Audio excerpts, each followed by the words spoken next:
les toubabs noirs, il n'y a pas pire. Leur couleur même finit par les gêner. Ils l'auraient volontiers échangé contre une teinture de neige. Et puis certains d'entre eux sont ridicules. Ils s'habillent de cuir de pied en cap par cette chaleur, juste pour se faire voir, pour qu'on les identifie comme étrangers, pour que des écervelés assoiffés de devises fortes et de mariages princiers leur courent après, au risque, plus tard, de se morfondre dans des longues nuits tristes d'une couche froide et solitaire, désertée par un conjoint enraciné à l'étranger pour d'interminables années. C'est extrait de L'éléphant perdu au pays des Lucioles, de mon nouvelliste du jour préféré, Magui Touré. Il est l'exemple typique de la bibliophilie. Il est amoureux de la lecture. Abdoulaye Racine Senghor est une personne dont la vie est rythmée par l'univers littéraire. Il est également professeur, critique littéraire, pour ne citer que cela. Nous le recevons aujourd'hui pour mieux lire entre les lignes de son histoire d'amour avec les livres. Amis téléspectateurs, bonsoir et bienvenue.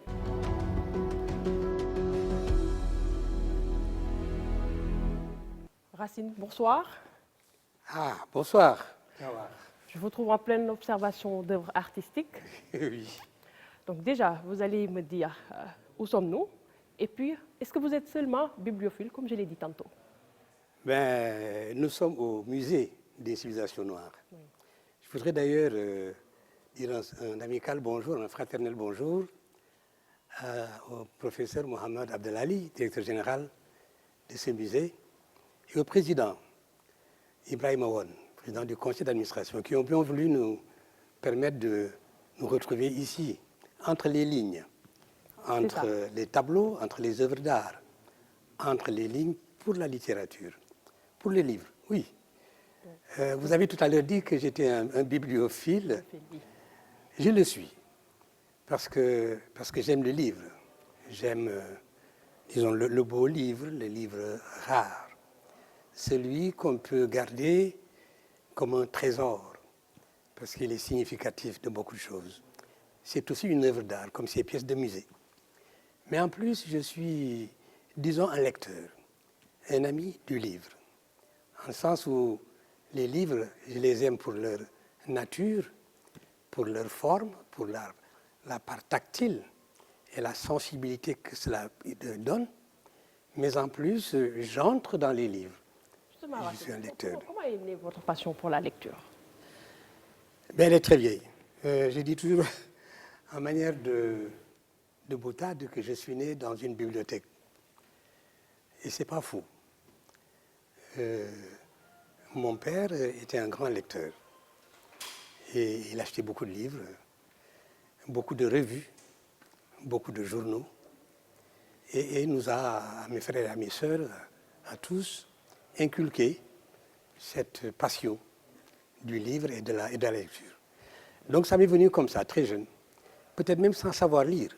Je l'ai touché déjà. Mais après, j'ai appris à lire et à entrer là-dedans à travers les contes, à travers les récits, à travers les images. Parce que les livres sont aussi illustrés, surtout pour les enfants. Et cela pousse à lire. Ça m'est venu de là, cette passion du livre. Et puis après, l'école. Mes maîtres ont beaucoup joué. Alors, est-ce qu'elle est pour vous un apport personnel, un loisir ou un passe-temps, la lecture? Je crois que c'est tout à la fois. Le professeur Madior Diouf, paix à son âme, disait que la lecture est une des choses que l'on fait très sérieusement en restant couché dans son lit. Et il n'a pas tort. Autrement dit, on lit et on apprend des choses, on lit pour se détendre, on lit pour se reposer, on lit pour bien des choses. Donc on y retrouve un peu de tout cela. La détente, le loisir, le plaisir du texte, pour parler comme Roland Barthes, le plaisir du texte, mais aussi la culture qu'on en tire, parce qu'on en tire forcément une culture. D'ailleurs, je renvoie toujours les gens au sens wolof du mot livre, le mot téré, et qui renvoie un peu au savoir principal. Ah oui, ça veut beaucoup dire. Et je pense que les wolofs ont trouvé le mot juste pour dire les livres, c'est le téré.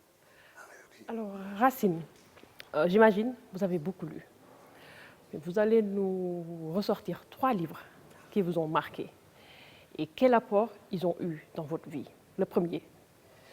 Le premier, c'est Vol de nuit, de Saint-Exupéry. Je crois que c'est le premier roman que j'ai lu. Je l'ai lu, j'avais 9 ans, 10 ans, à l'école primaire, parce que notre maître nous avait donné une dictée. C'était pas trop compliqué comme livre. Un peu si, mais j'ai su. À partir d'une dictée qu'on nous a donnée, j'ai été tellement frappé par ce texte de la dictée que j'ai demandé à chercher le livre et à le lire. Et je l'ai lu. Et ça m'a beaucoup aidé à l'époque, bien des choses que je ne comprenais pas, bien entendu, mais toute l'histoire de l'aviation, de ses débuts, m'a fasciné. Surtout la partie du désert, la partie où il y a énormément de dangers et de risques, et puis l'horizon de l'Amérique latine, qui est un horizon extrêmement lointain, mais qui est en face de chez nous. Il y a l'Atlantique. Donc il y a beaucoup de choses qui m'ont tourné la tête. J'ai bien aimé. Le deuxième? Le deuxième livre que j'ai beaucoup aimé, qui d'ailleurs renvoie à la bibliographie, c'est celui-ci, de Gabriel Garcia Marquez. 100 ans de solitude. Il est beau livre déjà, qu'on peut garder. Cette édition-ci.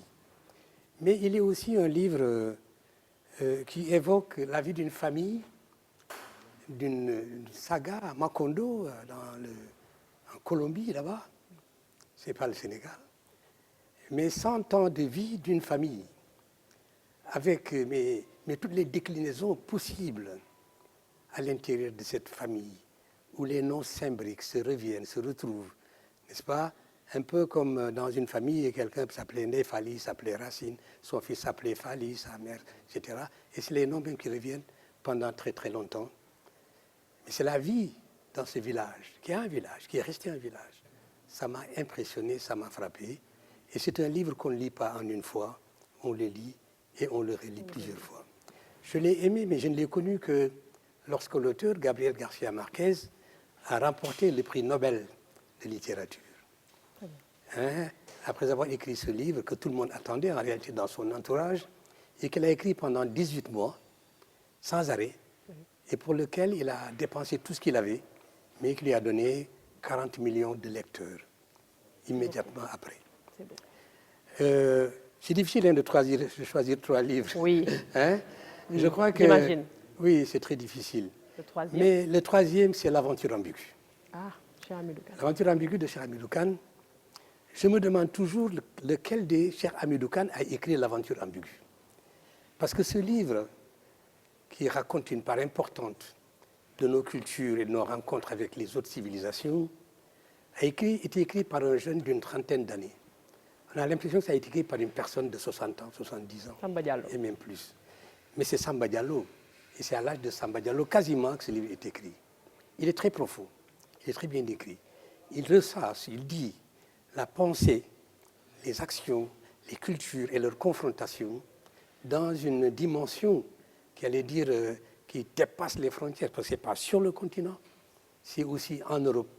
Ce n'est pas que seulement des Africains, c'est aussi des Européens. C'est 2 cultures qui se rencontrent et qui sont en détresse de ne pas être une. Et il y a la Grande Royale aussi. Ah ben oui, celle qui, disons, prédispose de ce que les femmes vont après chercher dans les luttes féministes, par exemple. La Grande Royale était une féministe avant la lettre. Oui. Et Racine, si je vous dis, quel est le livre que vous avez lu d'une traite sans vous arrêter? C'est lequel? Oui, en général, je lis en plusieurs étapes. Même si je peux rester longuement sur un livre, lire 40, 50, 60 pages d'un trait. Mais celui que j'ai lu, vraiment, d'un trait sans m'arrêter, elle est aussi longue qu'une si longue lettre. C'est ce livre-là, Une si longue lettre.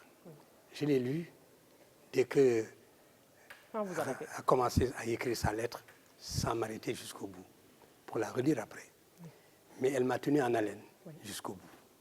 Est-ce que vous avez eu un livre que vous n'avez jamais terminé? Non, franchement. Les livres, je les lis. S'il faut dire la vérité, dans le cadre de certains concours littéraires, où on nous donne à lire beaucoup de livres, nous savons que c'est un concours. Et nous savons un peu quelles sont les exigences. Je n'ai pas toujours lu certains livres jusqu'au bout, mais je les relis après. Parce que les livres ont toujours, quand ils sont publiés, quelque chose de très important qu'on ne voit qu'à la fin Donc je vais toujours jusqu'à la fin. Si vous pouvez rencontrer un personnage des livres, qui choisiriez-vous et pourquoi? Si je devais trouver un personnage de livre, ce serait un personnage qui pratiquement passe inaperçu dans ce livre. C'est dans Les Bouts de bois de Dieu, Ibrahima. Dans Les Bouts de bois de Dieu, ce personnage qui est un peu le moteur fondamental de ce livre et qu'on ne voit quasiment pas dans le texte. J'aurais aimé l'être parce qu'il est l'âme de ce roman. Il en est l'instigateur. C'est lui le moteur du train, quasiment, puisque c'est une histoire de cheminot. Mais Ibrahima, c'est un personnage fascinant. À mon avis, c'est l'énigme du roman qui donne un sens à la totalité de l'œuvre. C'est ce personnage-là que j'aurais bien aimé rencontrer enfin. Et Racine, si je vous demande le livre le plus insolite ou inhabituel que vous avez lu? Le plus anecdotique. Le plus inhabituel, Oui. ou insolite, étrange, je Ah. dirais. Est-ce qu'il y en a eu? Bon, des ouvrages insolites, oui. Oui, mais là je cherche un peu dans ma tête. C'est le plus- Inhabituel dans ce qu'ils disent, dans la manière dont ils le disent, c'est peut-être Vers cassé, hein, Il est de qui? de Alain Mabankou. Très bien. Alain Mabankou. Par la manière dont c'est écrit. Vous voyez, le roman est aussi frappant par les audaces que les auteurs se permettent. Alain Mabankou, sur ce plan-là, après Yambo Ologem, après Soni Laboutanzi, après William Sassine, guinéen, Alain Mabankou, je crois, a introduit une part d'audace assez exceptionnelle qui fait que son roman, parce que justement il joue sur la phrase, pas seulement sur le mot, il joue sur la phrase, il joue sur la ponctuation. Et cela est quelque chose de déterminant. Après, on en a vu dans cette veine qui l'ont développé, qui l'ont amplifié, qui l'ont même qui ont donné une allure, je dis, beaucoup plus spectaculaire. Mais dans le genre, je crois que c'est un précurseur, un bon précurseur. Mbougar le fait, sans que ce soit sur l'ensemble de son texte. Mais dans ses romans, on a aussi cette manière souple, j'allais dire, on enlève les chaînes de la phrase et de la syntaxe pour pouvoir dire ce que l'on veut et amener le lecteur, justement parce que la phrase est interminable, à commencer où il veut et à finir où il veut, et à donner des combinaisons de sens par le choc des mots et l'inhabitude de la construction de la phrase. On va chercher l'astuce avec vous. Selon vous, qu'est-ce qu'un bon livre? Eh bien, bonne question. Un bon livre. D'abord, il faut qu'on se situe dans quel genre? Le roman, la nouvelle, la poésie, le théâtre. Mais un bon livre, d'une manière générale, comme j'ai dit tout à l'heure, prenant la définition wolof du mot, doit être un téré. C'est-à-dire qu'il doit porter quelque chose à apprendre, un savoir. Mais il est subjectif. C'est la part d'un individu. Il va donc porter beaucoup d'humanité, beaucoup d'humanisme. Un bon livre, pour moi, c'est un livre qui sort des sentiers battus et qui nous amène à accéder par la lecture à quelque chose de beau. Il faut donc que ce soit bien écrit. Un livre n'est pas un langage courant. Même s'il est courant, il doit revêtir les formes de la beauté. Et la beauté est dans le mot, il est dans le langage, il est dans le rythme, il est dans les images. Quel que soit le genre qu'on a choisi, il faut qu'il soit accessible et qu'on ait envie, l'ayant terminé, de le rouvrir pour le relire. Parce qu'il est beau, il est instructif. En somme, voilà. Racine, on entame la deuxième partie de cette émission. Je vous invite à aller nous asseoir pour mieux surfer entre les lignes de votre biographie.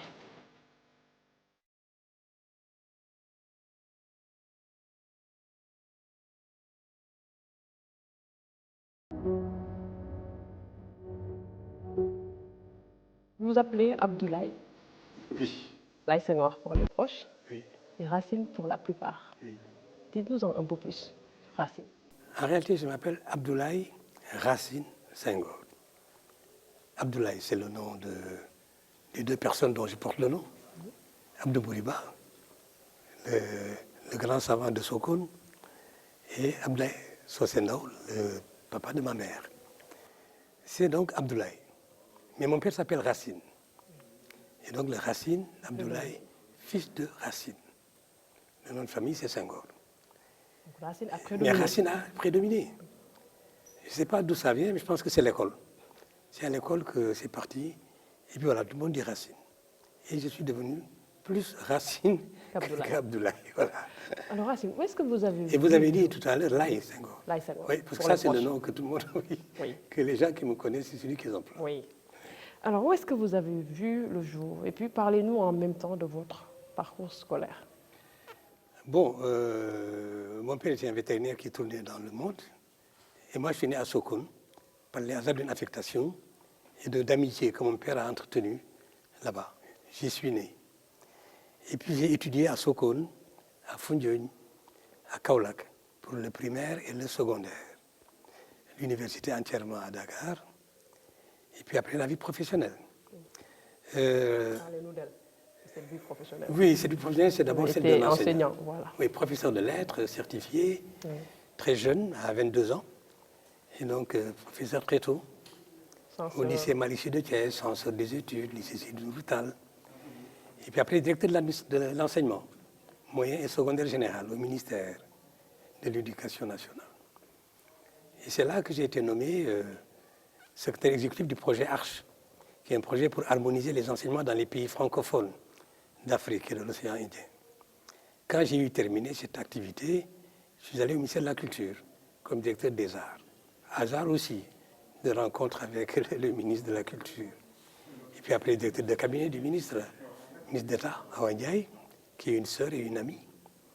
Et puis Youssou Ndour, ministre de la Culture.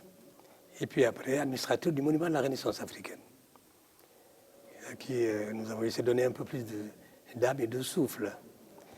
Et puis, musée des civilisations noires, comme président du conseil d'administration. C'est les fonctions que je viens de quitter il y a 3 mois. Est-ce que vous étiez prédestiné à être ce que vous êtes devenu? Prédestiné, oui, si on demande au bon Dieu. Mais dans ma trajectoire, je n'avais jamais envisagé ce que ce serait devenu. Par contre, je voulais être professeur. Ça, oui. Ça, je crois que c'est une vocation, c'est quelque chose qui participe de ce que je porte profondément en moi. Savoir et transmettre le savoir. Ça, c'est une vocation. Ça, c'est vous. C'est moi, voilà. Qu'est-ce qui vous a manqué en grandissant, Racine? Est-ce que vous pouvez partager avec nous des souvenirs ou anecdotes de votre enfance? Ah ben oui, une enfance très heureuse, je dois dire, au milieu de parents aimants. Quand je dis parents, c'est les parents directs, mon père, ma mère, mais c'est tout l'environnement. Les sœurs et frères de mes parents, mes tantes et mes oncles, les amis de mon père, qui étaient plus que des papas pour moi, les amis de ma mère, qui étaient plus que des mamans pour moi, les grands-parents, les frères et sœurs et tout ce qui les entoure. Mais cette vie, dans cette zone magnifique que j'appelle le paradis sénégalais, c'est cette zone de Sokone, Foundiougne, Toubacouta, Kaolack, le Nyombato, le Lok, le Kéléfa et le Djingili, cette zone unique au monde qui est devenue le delta du Saloum, qui est une des plus belles baies du monde. C'est là que nous avons grandi, avec toutes les possibilités offertes par la nature, offertes aussi par des gens qui savent et qui aiment donner ce qu'ils savent, mais qui nous couvraient d'un amour fort et qui nous sécurisaient surtout, nous laissant l'amplitude de l'espace et du temps et nous offrant à savoir ce qui est dans les livres, à savoir ce qu'il y a dans le livre principal qui est le Coran, à savoir ce qu'il y a dans la vie, à comprendre le rythme, les pulsions de la terre. Et qu'est-ce qui vous manque aujourd'hui? Je vous sens nostalgique. Oui, c'est la nostalgie, mais je ne veux pas dire que ça me manque. Parce qu'en réalité, la vie suit son cours. C'est des choses que je porte en moi, qui sont engrangées et que je ressors pour ceux à qui je transmets. Et ça aussi, la fonction de la vie, de l'adulte. Ils ne me manquent pas. Ils me sont restés vivants dans mes souvenirs, comme j'ai lu récemment dans un bel article écrit sur un artiste qui est décédé, l'auteur de l'artiste dit, il continue à vivre dans nos souvenirs. Il commence une nouvelle vie dans nos souvenirs. Tout est dans les souvenirs. Et Racine, un personnage culturel, scientifique ou même religieux qui vous a marqué, c'est qui? Ah, c'est au Sénégal, des gens qui marquent, il y en a beaucoup. Mais je crois que de ceux qui m'ont été le plus proches, El Hadj Amadou Dème de Sokone, m'a beaucoup marqué. Pas seulement parce que je suis né là-bas, mais parce que, en fréquentant, il est parti il y a quelques années, son œuvre, qui est celle de l'exégèse du Coran, qu'il a fait dans des conditions extraordinaires. Imaginez Sokone, pour quelqu'un qui est né vers Sédhiou, qui est arrivé et qui a pu écrire, je n'ai pas eu une thèse, c'est 50 thèses en un livre, 20 volumes, c'est énorme. Il l'a fait, il a la modèle. Plus tard, Léopold Sédar Senghor, oui, pour tout ce qu'il représente, pour l'Afrique, et ce qu'il a produit, que les gens n'ont malheureusement pas beaucoup lu, mais c'est un grand homme. Alors, Racine, le président de la République, Bassirou Diomaye Faye, a initié un forum du livre. Oui. Alors, un grand rendez-vous littéraire est attendu à la fin du mois de juin 2025. Oui. Une première, si je ne me trompe, votre point de vue. Oui, tout le monde a accueilli cette décision qui a été dite en Conseil des ministres par le président de la République d'organiser un forum, des formes d'assises sur le livre et la lecture. Je crois que cette option, elle est à saluer, elle est fondamentale. Parce que ça permet de recentrer les choses. Quand on parle de souveraineté, de développement, de progrès, ça doit commencer par les esprits, par l'esprit. Et c'est dans le livre qu'on le trouve. Je reviens encore sur la définition du livre, de Thérée. Ici, quand on regarde l'histoire de l'humanité, ceux qui ont aidé au progrès de la pensée et qui ont poussé à l'action, même Einstein le reconnaît, qui est un savant. Mais c'est par le livre que ça passe. Il faut développer le livre. Il faut encourager l'écriture. Il faut faire en sorte que les gens créent. Parce que c'est ça qui donne vie à une société. Et c'est dans le livre que sont consignés tous les éléments du patrimoine. Et le patrimoine est fondamental. Je pense que ce sera accueilli avec beaucoup de plaisir par tout le monde. Pas seulement par ceux qui écrivent ou qui éditent, mais par tout ce peuple sénégalais qui doit être un peuple de lecteurs. Nous attendons cette fin du mois de juin pour que ces assises permettent de travailler sur le livre dans sa globalité. Le livre, les institutions, les lieux de création, les lieux de diffusion, tout cela va être mis en lumière. Racine, vous voyagez beaucoup pour la lecture. Dernièrement, vous avez assisté au festival du livre de Paris qui s'est passé au Maroc, où le président français Emmanuel Macron demande aux plus jeunes de lire dans un contexte où la lecture tend à disparaître. Oui, il faut lire. Il faut lire. Il faut lire. Abdoulaye Wade disait il faut travailler, beaucoup travailler, encore travailler, toujours travailler. En fait, cette formule que ma petite nièce de 7 ans me répète tout le temps. Oui, il faut lire. Oui, il faut justement, beaucoup lire. que dites-vous aux jeunes par rapport à Oui, la je leur dis de lire. Maintenant, on a tous un peu peur de ce livre format papier. Parce que les nouvelles technologies ont introduit le numérique. Ils ont introduit le téléphone. Papier ou numérique? Voilà, moi je suis les deux. D'abord papier, c'est normal. J'ai grandi là-dedans. Mais le livre est aujourd'hui dans les téléphones portables. Il est dans les Android. On peut lire aujourd'hui mieux qu'avant. Il y a plus de possibilités de lecture aujourd'hui qu'il y a 20 ans, 30 ans, 100 ans. Donc poussons-les à lire, ces jeunes, pour que les technologies ne tuent pas l'imaginaire, que les technologies enrichissent l'âme et les esprits. Il faut que les enfants lisent. Mais pour qu'ils lisent, il faut qu'il y ait des livres. Il faut que les gens écrivent. Il faut qu'on les édite. Mais moi, quand je parle de lecture et de livres, je pense surtout à la qualité du livre. Il faut des œuvres de qualité. La facilité aujourd'hui peut nous amener à faire des livres au rabais. Il faut absolument refuser ça et être rigoureux. Je pense que ce forum sur les livres reviendra sur cette idée. Oui. Il faut lire de bons livres, il faut de bons auteurs, il faut les pousser à être bons, il faut de bons éditeurs pour que les livres puissent rayonner partout. Cependant, Racine, il est dit au Sénégal qu'éditer un livre n'est pas chose facile. Mais ce n'est facile nulle part. S'il y a de bons auteurs, il y a des éditeurs. Maintenant, le problème, c'est vrai, nos éditeurs n'ont pas les moyens. Ah ben oui, hélas, il faut en parler aussi. Oui. Comment faire en sorte que les éditeurs aient les moyens? Que tous les livres que l'on écrit ne soient pas publiés. Parce que les gens disent qu'ils ne vont publier pas. Mais qu'est-ce que vaut le manuscrit qu'ils ont proposé? Qu'est-ce qu'il vaut?